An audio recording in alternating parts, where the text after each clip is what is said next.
morning, everybody. Dr. MUSTAPHA Bukola presenting the first paper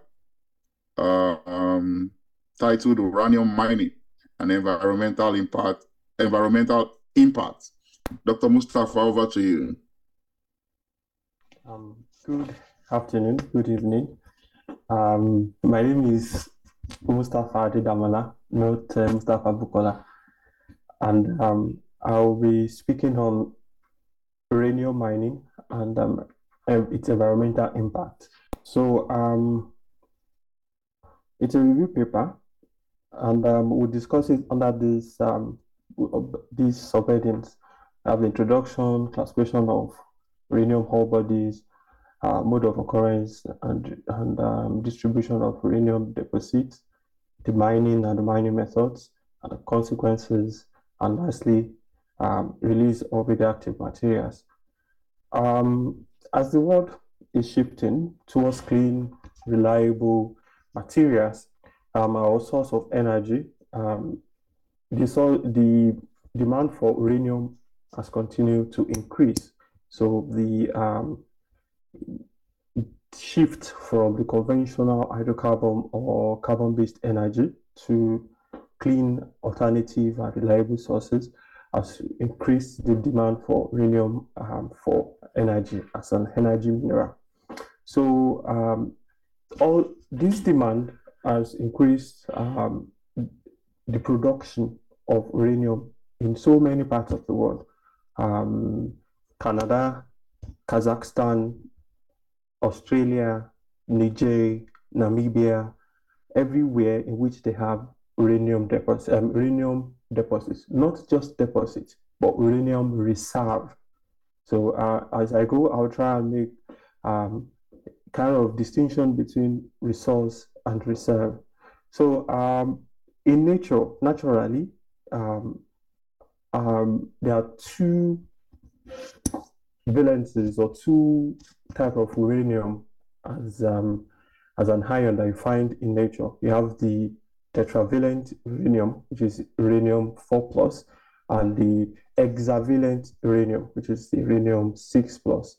The ones we find in nature, as related to geology, is the tetravalent one, and which we look more for uraninite, which they call pitch blende. So that will be the ore body that we look for the tetravalent one. But when it becomes oxidized into the hexavalent one, you have the ore as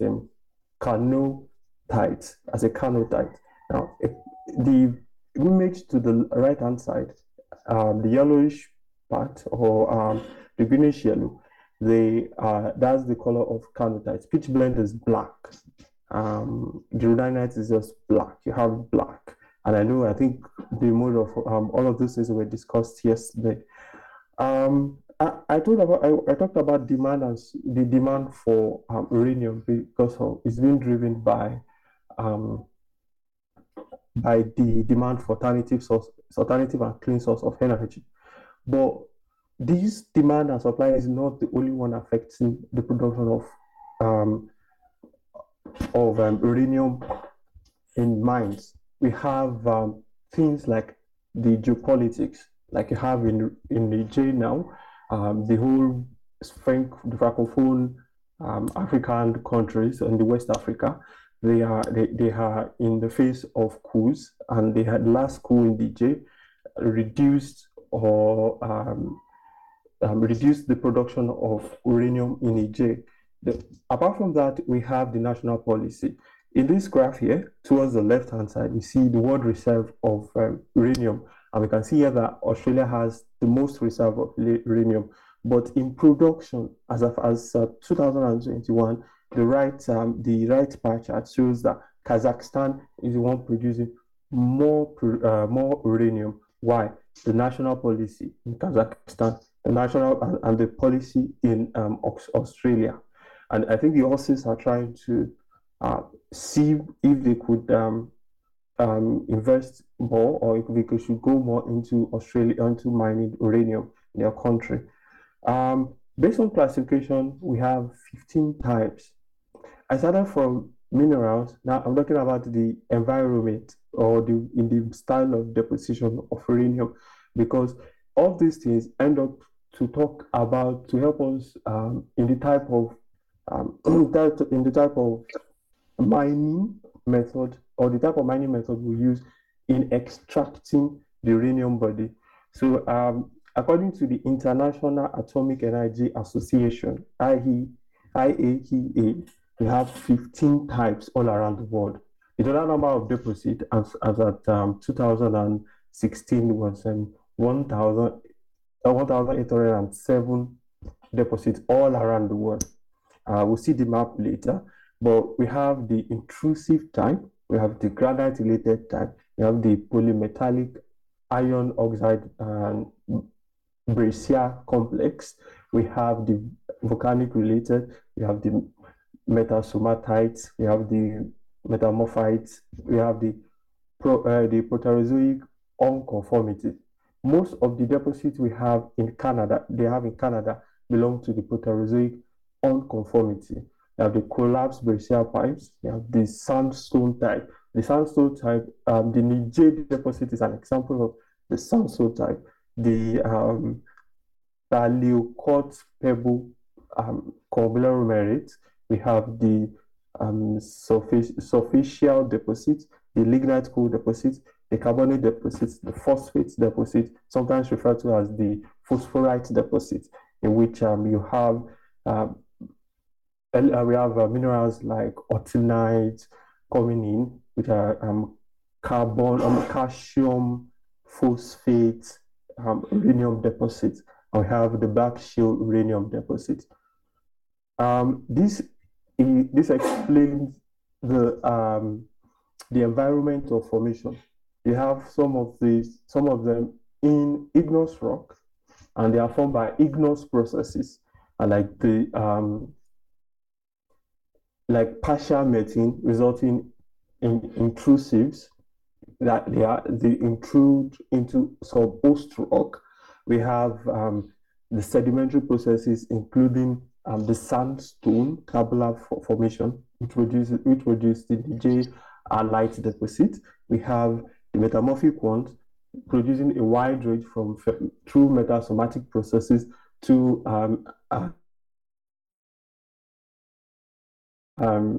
metamorphic processes also. So basically, we discuss the type of rock type, the type of rock they are associated with, the deposit is associated with, or determines the process that led to the formation of those kind of deposits.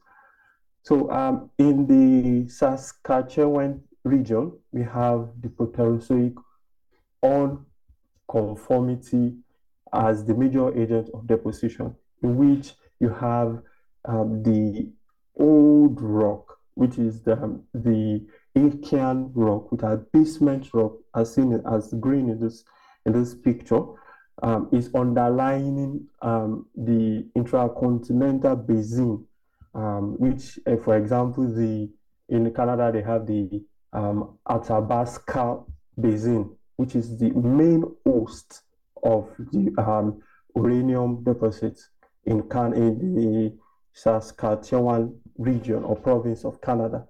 So the fascinating thing about this environment is that the basement itself hosts the uranium, as seen in the Millennium deposit, but the boundary between the basement rock and the overlying sediment also hosts uranium deposits. And within the overlying, the younger Athabasca deposit formation, you have uranium right within them. So these three places can be targeted for uranium. And I think the Saskatchewan region are rightly doing that, because right now they have the Cigar Lake.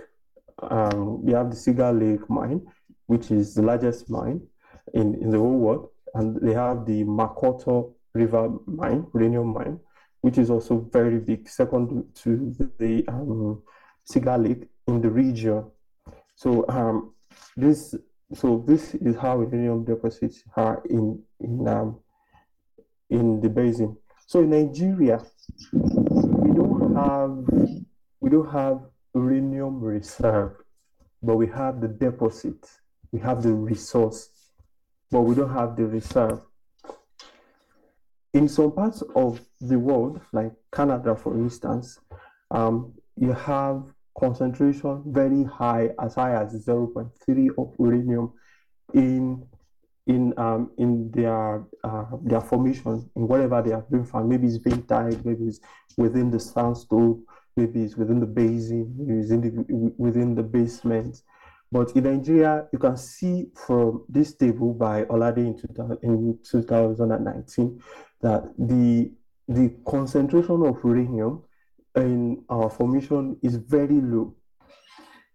Like, for instance, if you check the Plateau, the Gingham deposit, you have less than 0.002%. That's probably some 2 parts per million, which is not sufficient, which is not economically viable to explore. But what is there is that this might be pointer that we might have the reserve somewhere within our country. So with this, what we can do is to continue exploring for uranium within the country, especially in the region. And I think areas like within the phosphates, the phosphorites of Ogun State around E4 and Sokoto can help us make us locate more phosphates or higher concentration, which will become economically viable, and in such way it becomes a reserve. So this is the world location map of uranium deposits in the world. Those ones are reserve. These are places where they have these deposits and they are currently being mined. And this is from the IAEA report 2016. So if you have the reserve, that means you have the known deposit in your area, you know the concentration, and it is economically viable. It is profitable to mine, to extract. You have to determine the type of method that is that extraction method that is going to work for you in the region that you are working, or in the region that you have the uranium mineral reserve. So now, whatever method you are going to apply is going to be determined by the form, the depth, and the grade of the ore deposit itself, which you would have known when you are doing your feasibility studies, in which you know the grade, you know the extent, you calculate the tonnage, you calculate the form of it, how does it go, and you know the extent of it. Now, and not just that, you know the composition, and you know the hydrogeology. The hydrogeology deals with the groundwater situation of that region and the geotechnical feature of the surrounding rocks. You know the nature of the material, if it's soil, if it's rock, if you're going to be extracting, if you're going to be hauling them away, if you're going to be breaking the rocks, blasting rocks, hauling them away, will they hold, will they cause further harm? The hydrogeology, is the water table closer to the surface? If it's closer to the surface, are you going to be required to pump water out of it? If you're pumping water out of it, won't it lead to flooding another region? Which is actually environmental aspect of your construction, of trying to construct a dam. So there are 4 types of extraction method in uranium extraction method, 3 main types and 1 newer one, which is not being really talked about, but I'm going to try and explain during this presentation. The open pit mining, which involves deposits that are closer to the surface. Exactly within 500 feet. The deposit is within 500 feet from the surface. So usually it takes you to break open the overlying rock to get to the deposit or to the mineral deposit, and you extract it from the surface. On the right hand side of the of my slide here, you have an open pit mine, which this is in Rustenburg in Namibia.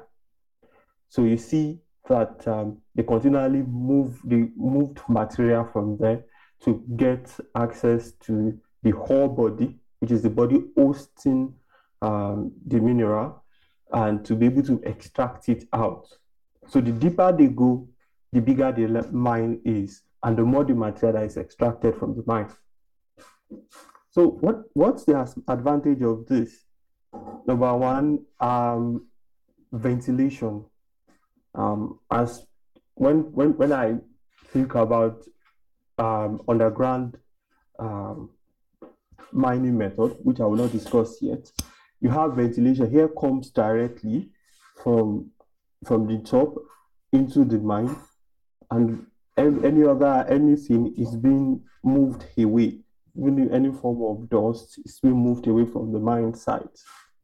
And it's easier, probably safer compared to underground mining. It's safer. But the disadvantage of it is that, one, you need to move a lot of materials. And this lot of materials, you need to find somewhere to dump them. Maybe you had to blast rock, maybe you had to move sand or clay, whatever formation you find there, you have to move them away. Now, the second thing is that after mining, when the mine is no longer economically viable, that means the deep deposit there, if you continue mining, you'll be running at a loss. The problem will be how to reclaim this land, because in a way you have degraded the land by moving the materials to get access to the ore body. So how to reclaim this land, how to fill it up with materials, which is an extra cost on you as a miner. Although nowadays what they do is, before you even start mining, after you have a feasibility report, after you have done proper assaying of the rock, of the whole body, what you need is you need an environmental impact plan and a remediation plan with it. So it will not be a shock after production. It will be something that is already that you have a plan for, that you have planned for, and you just move in and do remediation after production. So underground mining, this is usually for high-grade ores, like for uranium, when you have greater than 0.5% uranium in an ore body, because of the cost of running an underground mine. So usually at that 0.5% uranium, uranium concentration, you'll be able to run it effectively. And it takes you to go far underground, breed shafts, have some things installed based on the ISO 14001 standard of the International Organization for Standardization to run. I know Canada has theirs. So in this area now, in underground mining, the advantage is that you have high grade ore. You don't have to move much materials away. You just you have access directly to the whole body. You chip the whole body out with part of the host rock, and you move it out. You cut it out. But the disadvantage is it is closer to the groundwater table. It is closer to groundwater and aquifer. So easily you can contaminate the groundwater in an environment where you have underground mining. The third type is, we call it in-situ leaching. So what we do in those in this in-situ leaching, what they do is they drill a hole into the ground, targeting the ore body, and they flush it with acid or base, weak acid or weak base, depending on the geology of the formation around the ore body, or depending on the geology of the host rock, the rock hosting the ore body, the rock hosting the uranium. So when they flush it, they have another pipe which sucks out the water, because by flushing it with a liquid, probably the weak acid or weak base, or weak alkaline solution, the ore body dissolves in the solution. And by having an alternative well, another well in the area, in the same place, having access to the same formation, their well will suck up the solution with the dissolved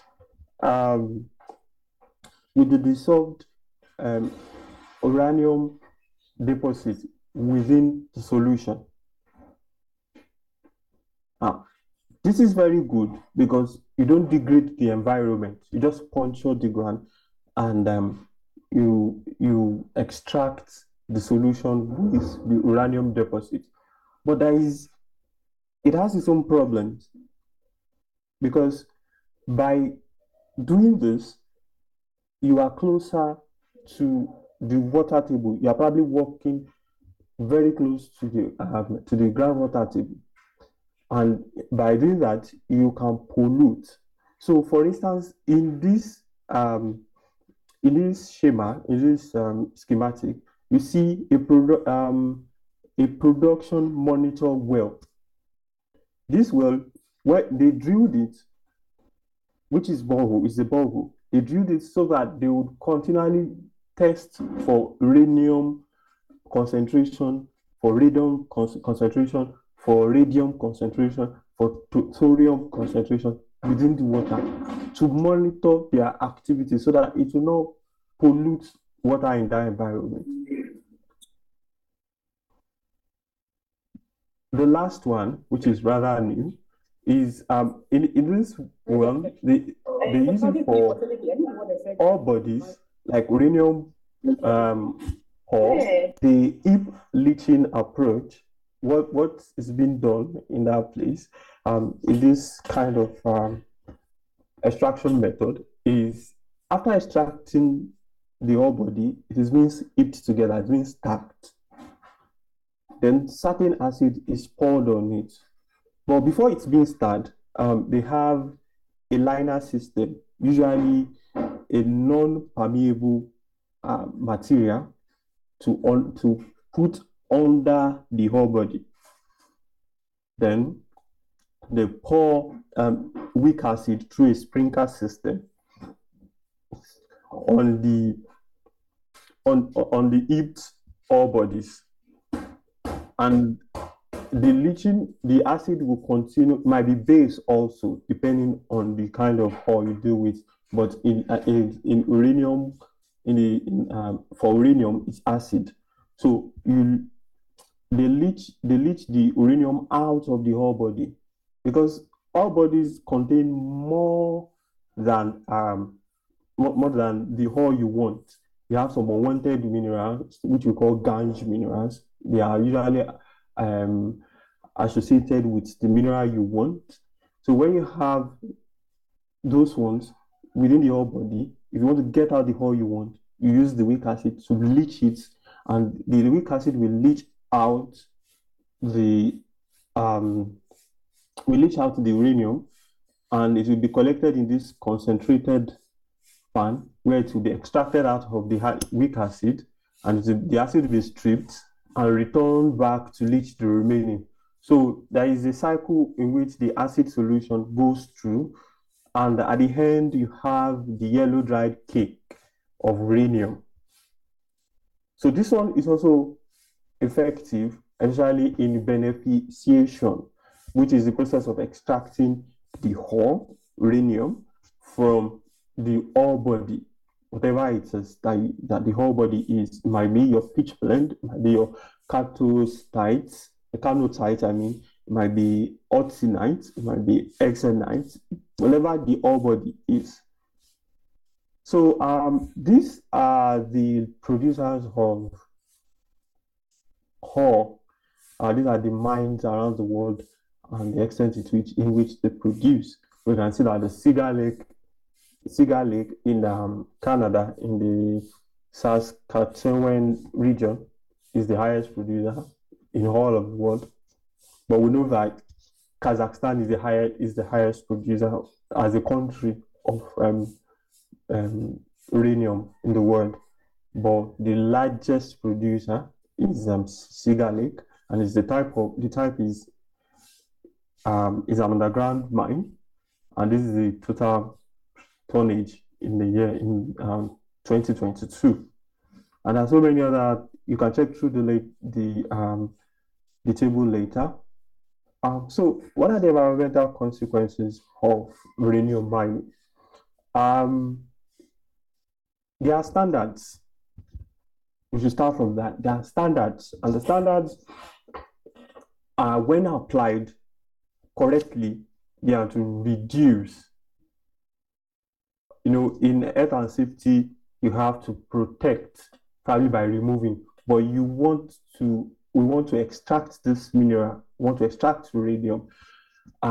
So the standard would be, because we cannot protect or remove entirely, we have to reduce what can happen or mitigate what can cause environmental problems. So there are standards. Example is the ISO 14001 I spoke about. But sometimes accidents happens and things really happen if care is not taken. Especially we have a lackadaisical approach to uranium mining. And we have, after we extract the uranium from the remaining ore body, usually we dump them in the tailing dam. But before we process the uranium body, especially in open pit mining, underground mining, we first crush them. And in the process of crushing the whole body, something happens. Some powder form of the whole body gets into the atmosphere, which can pollute the air. And the greatest problem with some of these things is ingestion, which is by eating or by taking into the system. So how does it degrade the land, or how does uranium mining degrade land? The unwanted material, usually the gangue mineral and some of those things, by beneficiating the ore body, we remove the uranium bodies, like the isotopes, including uranium-238, uranium-235, uranium-234. But those one only account for 15% of the total radioactivity from the ore body. Then, we have protactinite, we have thorium-234, which follows up. Those ones don't have long half-life. So by a few months, they are gone. They don't add to the radioactivity of the whole body. Afterwards, you now have thorium-230. That one has 77,000 years to break down into the daughter isotope of radon and radium. And those ones account for 70% of the radioactivity from uranium ore body. So if we don't dispose of those ones very well, in the tail dam, or if we end up having seepage in the tail dam, it might end up affecting both degrading the land, not just from mining in terms of open pit mining, but from dissipating uranium and radioactive material on the land and into the soil, and also in water, in the groundwater. So contamination can be in groundwater and it can be in stream also. Yes, sometimes in areas where law are not being enforced, what you end up seeing is that people throw some of these waste into streams, or they don't dam their tailing dam. They don't dam it very well. The water in their they don't dam it very well. And their tailing dam, they don't dam it very well, and it seeps into stream. It seeps into the groundwater. So that's one of the, and those are ways in which some of these consequences can happen. Now, on this slide, this is a diagram not up to scale by work by Abie and Shaduka in 2017 about a dam in Namibia, a mine, in Namibia, where if you check towards this left-hand side, you can see unlined uranium tailing dam. So it wasn't lined under the tailing dam where the unwanted radioactive material from the uranium mine is being poured, was not lined under. So you can see the seepage as yellow and as pink, here, going through underneath this shallow aquifer, this Gawib shallow aquifer, and also seeping through the fault line, this fault line, into other deeper aquifer, like this deep paleochannel aquifer here.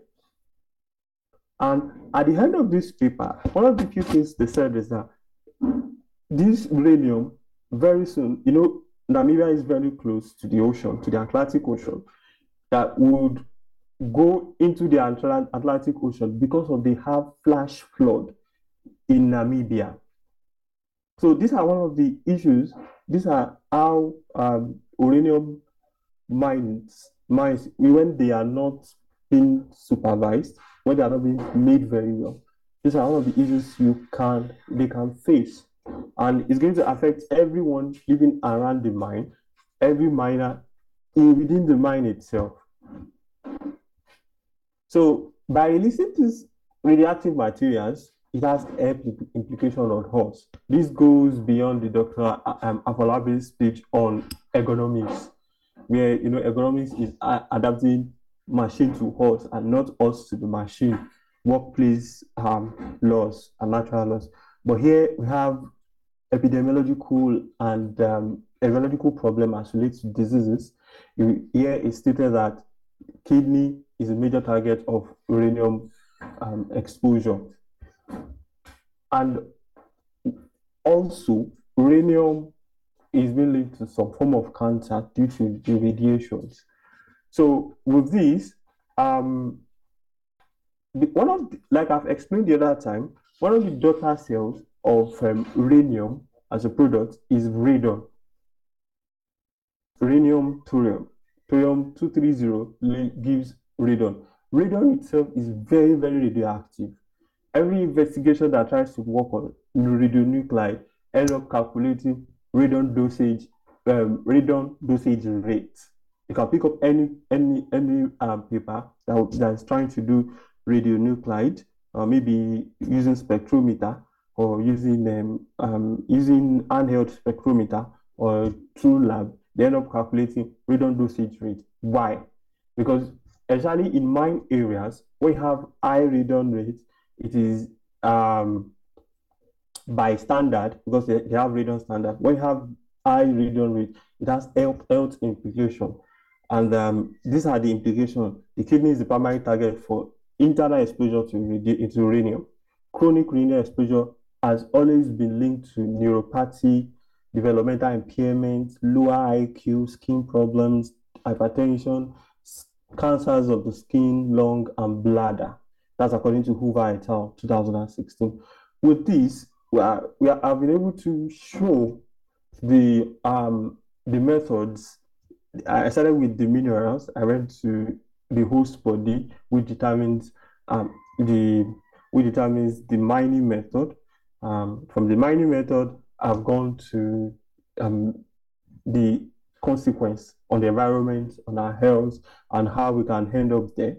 And this with the input with the everyday demand for cleaner and sustainable source of energy, including uranium, we should also look at how we manage this extraction process, that it will not lead to further harm or harm to the people around it. Thank you very much. We've started on a very beautiful note. And like I said, environmental impact assessment of mining is so important, especially when we're talking about radioactive elements. I know the president is an expert in radiation physics, and if I call him to come and shed more light about the effect of radioactive elements in the human system, I know he will overflow the issue because, when you know something, you will want to, demonstrate your expertise. Thank you so much, Dr. Mustapha. This is very well explanatory, lovely message, maybe because I have a geological background. But for those who are not geologically inclined, he mentioned something. He said there are 3 types of mining methods, and the type with the type. Now, he was talking about the deposit of uranium before he went to mining method. And he said something, he said the type of deposit will determine the type of mining method that will be adopted. Now, I just want you to picture it this way. Maybe somebody is pregnant. Now, the person, went to the hospital to check on the growth of the baby and how the baby is doing inside the stomach.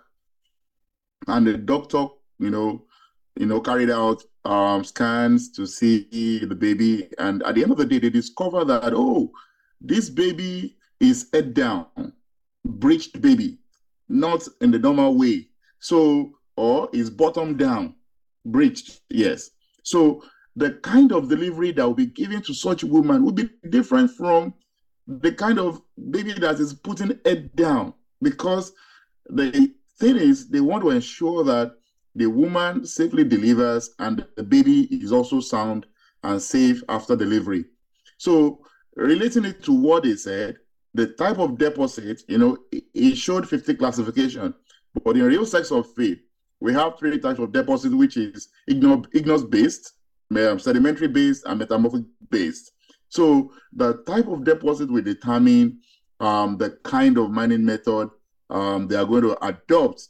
And he also, touched on the point Dr. Olushola raised yesterday, and also Dr. Afolabi, talking about the economic part of mining. He showed you open pit and underground mining. I have been to both. I have been to both. Like I said, you don't just go into underground mining except you have the high-grade minerals and you want to reduce the material you will excavate. It is very, very expensive, just like you said, and it must properly be constructed, because it is very, very dangerous. I've heard of people dying underground in mining, mining sites because of poor planning. So thank you so much. I just wanted to stop here so that I won't bore you too much. I love this topic. I can talk about it till daybreak, but I don't want to bore you. So let's just have a few questions. If you have questions pertaining to what he has presented, I jotted some things down. He mentioned IAEA. In case you want to know the meaning, it is International Atomic Energy Agency. It's one agency that is, in charge of some of those things. So, and they also mentioned something in Nigeria. Mr. Agbo asked a question yesterday that why didn't Dr. Olushola ask question, lay emphasis about Nigerian uranium? And I think Dr. Mustapha gave an answer to that question today. He said, there is no reserve, but we have resource. You might be wondering, what is reserve? What is resource? A resource is just an occurrence of a particular mineral of interest that has not been evaluated. We don't know the extent at which it is occurring, but we just know that we have it. So the extent at which we have it, we don't know. That is why we call it a resource. But until proven, until federal government has spent so much money, sunk money, I used that word yesterday, to map out the area of occurrence and have actually discovered the volume of what we have there. That is when we can say, oh, we have reserve and we can start talking about it. But as it stands now, the work in that aspect is so low, it's so minimal that we can't even, be confident in speaking about it in public. So thank you so much, Dr. Mustapha. Is there anyone that wants to ask him any question before we take a 5 minutes break and resume back for the second lecture? Question, sir. Okay. Good afternoon, everybody. Good afternoon. This lecture has been a wonderful one. Not as technical as the ones we had yesterday. So non-scientists like us have been able to break in a little bit. But we still appreciate all the lecturers, the ones of yesterday and the one of today. And thank you for giving us this information. I just want to ask, as one in the legal field, you made mention of policies. And I want to know, how are these policies being implemented, particularly in this area that we are talking about? My people have a saying that the advice or regulations on how the soup should be shared should be done before the soup is ready, so that we will not go home empty-handed and not get anything. Now that we are looking for uranium, lithium, and the like, I think this should be the appropriate time to have those policies in place. So I want to have an idea, or I don't know if the organizers also have a session where we will talk about the policy makings, the available policy, the implementation of those policies, or if this lecturer can also help us in that regard. Okay, I'm not much of a policy person. I'm more into geology and then economic aspect of geology. But I think one thing is that I get, if you don't have the right policy, you might end up like Nije, who's 90, like our moderator said, who's 95% of uranium is being exported out. But uranium as a deposit, or deposit generally, when they are found, there are a lot of politics that go around them. And it takes good leadership for better implementation of whatever policies we have. In Nigeria, we're not too good with implementation. We have so many laws in the solid mineral. For instance, the Nigerian solid mineral sector, the Nigerian Mineral Act of 2007. I don't know if it's been revised, but we're taught in school. There are some things that within the act that are not being implemented today. So even if we have the right policy, the implementation state, we might get it wrong, or stage, we might get it wrong. And that's the Nigerian problem. Maybe if everybody should sit down and discuss, like you've said, maybe in the national level, at the national level, maybe things would get better. That's my own opinion.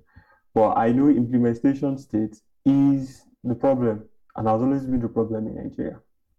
I hope I've been able to add some things. Thank you, sir.